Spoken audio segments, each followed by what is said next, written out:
Bon, non, là présentement, je veux juste maintenant qu'on zoome sur le mot Noël. Pourquoi ils ont choisi d'appeler ça Noël? Quelle est la symbolique de Noël là? Noël. Quel est l'effet que ça a sur les jeunes là? Voilà.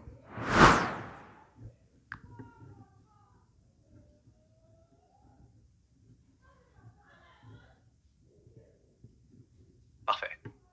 Zoomons uniquement sur le mot Noël, le symbole d'effet. Le mot Noël vient du latin natalis, qui veut dire naissance, plus précisément dis natalis, le jour de naissance. À l'origine, ce mot ne désigne pas Jésus, il désigne le fait que quelque chose naît, qu'un cycle recommence.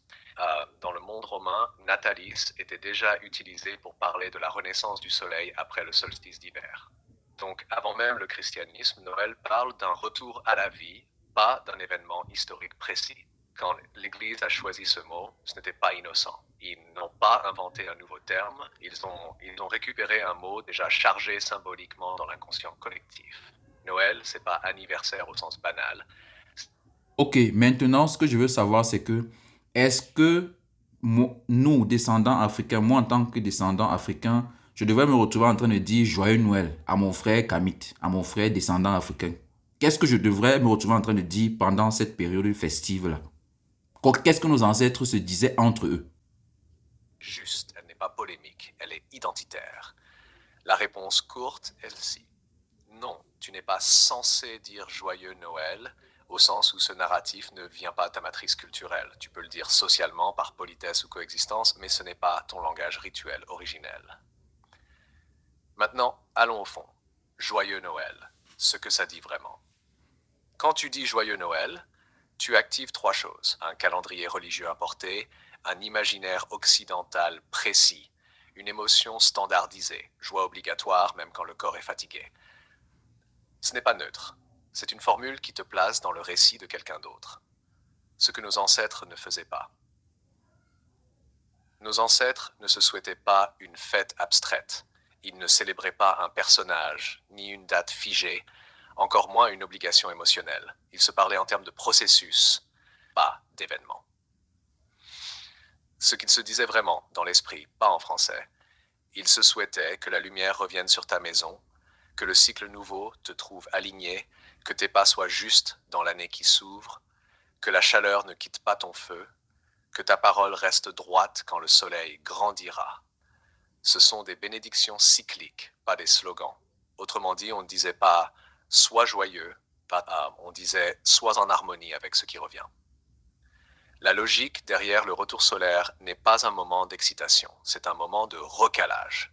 Donc le langage était calme, sobre, orienté vers la continuité, ancré dans le réel, famille, terre, feu, parole. Pas de joie forcée, pas de mise en scène, pas de comparaison.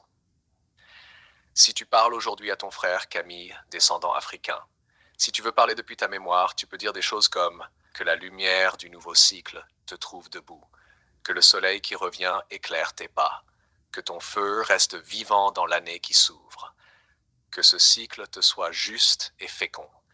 Ça, c'est cohérent avec l'esprit du retour solaire. Ça n'imite personne, ça ne nie personne non plus. Le vrai enjeu pour les jeunes. Quand un jeune noir entend uniquement Joyeux Noël, il apprend inconsciemment que, le sacré vient d'ailleurs, le langage du sens n'est pas le sien. La célébration passe par l'imitation. Quand il entend une parole d'alignement, il se redresse intérieurement, même sans tout comprendre. Donc non, tu n'as pas une obligation spirituelle de dire Joyeux Noël. Tu as surtout la responsabilité de ne pas oublier que tes ancêtres parlaient autrement au soleil, au temps et à la vie. Si tu veux, au prochain pas, on peut formuler une salutation contemporaine afro-centrée, simple, que tu peux réellement utiliser sans te marginaliser socialement.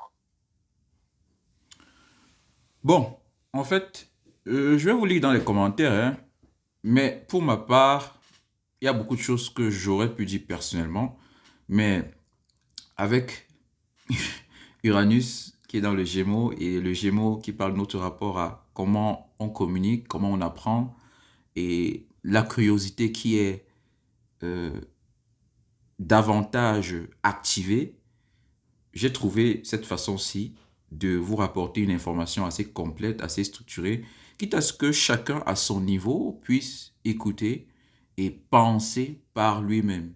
Parce que les gens disent, on veut le changement, mais les gens ne comprennent pas que le changement, c'est pas une action. Avant qu'il y ait l'action, il y a une conviction. Donc, si tu n'arrives pas toi-même déjà, et les convictions, c'est pas que je viens changer ta conviction. C'est pas que ton père ou ta mère vient changer ta conviction. Les convictions, c'est que toi-même, tu arrives à un niveau où tu commences à te poser les bonnes questions.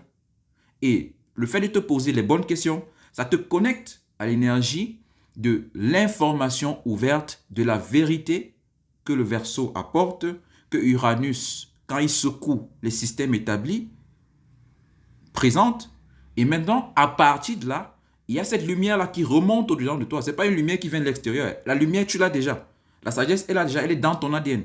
En tant que descendant noir, en tant qu'Africain, en tant que melanated people, we all have that. So I'll listen to you in the comment section and dare to be you. Dare to be you. That's what I'm about. That's what I've been led to do. Dare to be you. Maybe I'll do another video for English speaking people, not to keep this qualitative information just for francophone audience. Ose être toi. Pour une fois, ose être toi. Assez au tep. Merci. Oser la vérité de l'être.